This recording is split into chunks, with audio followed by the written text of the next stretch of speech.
Hi everyone, it's Kayla and Julie from K&J Adventures, and we're coming to you from a Walmart parking lot in Thunder Bay, Ontario in Canada. And what are we doing up here? I don't know, Thunder Bay is a great name, by the way. It is a great name. It is. We're driving across the Trans-Can Highway all the way from Quebec over to British Columbia. It's going to be a great ride. We're just a little bit into it now, but we wanted to touch base with you to tell you a few things that are happening or that were interesting about getting into Canada. We came across the border on last week on Tuesday. And how did that go for us, Kayla? Not bad. We came up through Champlain, New York, and went into Quebec. And the border crossing turned out to be pretty uneventful, and we were kind of anticipating that it might be difficult, so we were well prepared. We had watched YouTube videos to get information about what might be asked and what we needed. And it turns out he was really only interested in a couple things. How long we're going to be in Canada, and where are we going to go? Yeah, that was it. Yeah. He asked a couple of other questions. He, or of course, could be a she. Ours was a gentleman border patrol, and he was quite friendly, and he asked a few things like pepper spray specifically, also if we had an axe or any other weapons, and then we said no, but he questioned us again about, you don't have like a campfire axe? You know, what kind of campers are you? But we really didn't have it, so it made it easy. It was a little bit of a giggle.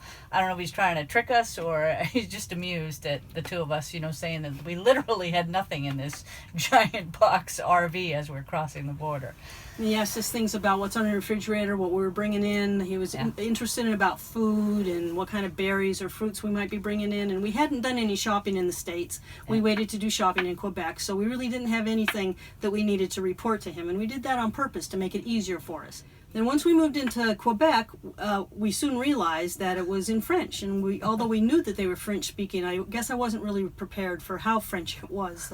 The road signs were in French, everybody spoke French, the gas pump was written in French, although you could choose English as a second language. And so that was just kind of a surprise. It was fun, but it took a little bit to get used to.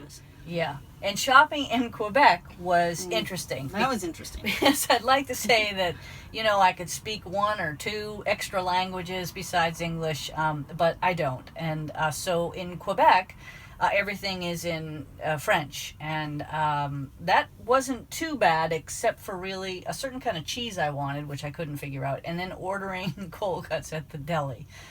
It was very hard to describe like the turkey I wanted, like honey maple roasted turkey. I got turkey. There was a lot of turkeys there. I got one of them and tasted just great, huh? It did. It was very good, actually. So there it is for Quebec, to be prepared that everything is in, you know, French. I know that seems obvious. I just hadn't thought of it. We're kind of rolling along, driving long days, and then finally get to a grocery store to get some fresh food, and it was, you know, more challenging than I expected. We did go to a Catskill way station in upstate New York before we crossed the border to get a weigh-in of the rig and camper setup. And it weighed 10,080 pounds, which was right in line with when we waited on another long trip that we took last year. So we're pretty happy with that weight. Yeah, it's under on both the axle, gross axle vehicle weight ratings, and the payload is right about where we calculate it to be on the high end, because this is a longer trip, about 3 months out on the road. But essentially, we were comfortable with the weight, and we always seem to hit kind of that same number every time we pack up. Although this time 20 pounds less, so I don't know where that came from. But that was a good thing. You should try the Catskills sometime. They're it was $13. $13, and that's a pretty good price to check out the weight of your rig all loaded up. And also, how about the fuel costs? Well, although the fuel costs in Canada are low for Canada right now, they're a little bit higher than what I'm used to paying in the United States.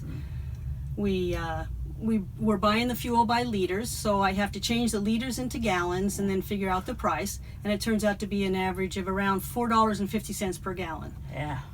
So it's a little bit expensive. The food prices seem to be a little bit higher than what we're used to. But a funny story is a family member got us a Tim Horton gift card, and for $50. So we went in to get Tim to spend it the first time out, and we got a couple of teas and a couple of pastries, and when I got the receipt back, there was something like 50 about $55 left on the gift card. So I quizzically asked the fellow what happened, and he said it was the exchange rate. So the $50 gift card actually turned out to be worth about $63.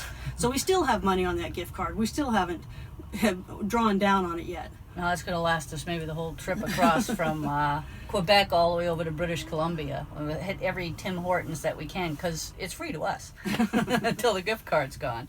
It's been great up here. The weather's been in the low 70s to mid 70s Fahrenheit. We're still trying to figure out how to do the Celsius thing. I admit, just not that sophisticated with the math. So we made it through Quebec and onto Ontario, and we ended up in this city park, which was really neat because it's owned and run by the city. They have athletic fields there, and just a really lovely park. We had water and electric hookup, and it was right along the Ottawa River, and we spent our second night there. So we've been averaging about 12 miles per gallon with the truck, and we usually average 12 to 14 when loaded. And so we're on the low average, probably because of all the hills and everything up here, because we're really pretty remote up here following the Trans-Can Highway. I expected it to be a lot busier, and it really is quiet. Even in the summertime, there's just not a lot of traffic up here. We're in a pretty, rugged area, even though this is the main way through. And a lot of people around here don't even drive at night because the moose are everywhere, I guess, at night. So we've been sticking to pretty much getting up early and doing daytime driving as well, and visiting the Canada Parks, which is 150th anniversary, so all the national parks are free this summer and fall. And we look forward to coming back to you with our next update, and I've got some footage for you about some of the things that we've kind of done so far, and so roll that footage.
We have a lot of wind, but we're heading down to the lake for a dip. There's the rain.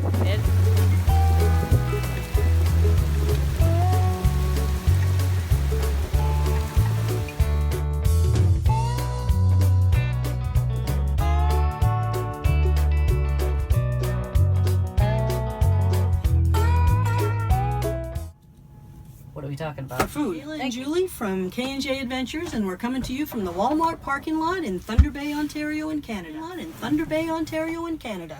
And what are we doing up here? What was that? Oops. Well, everything is like, the camera's on. This is for real. Okay, we're gonna pause. Breathe. Okay.